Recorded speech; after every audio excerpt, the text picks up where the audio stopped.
Now that you know how to remove and add DOM nodes to the page, let's take a look at how we do interaction. Here's the code that we use to listen for when the document is ready. Inside there, we pass in an event handler. That event handler is a function which looks like this, and we send in all of the code that we want executed inside of that function. Put them both together and you get the code that we're now familiar with. The ready method takes one argument, which is that event handler function. Now it's time to figure out how to make that button work so that when we click Get Price, it shows us the price of that vacation. Here's the DOM for our page. To listen for an event on a button, we first need to get the button out of the DOM.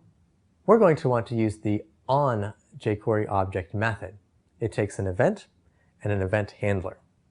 So here, we're going to say onClick, and then our second parameter is an event handler. So this code is going to return all of the buttons from the DOM. We call the on method sending in the click as the first argument, which will watch for any clicks that happen to any of those buttons. And then when they're clicked, it's going to run the code inside of our function. Let's take that code and move it inside of our document ready.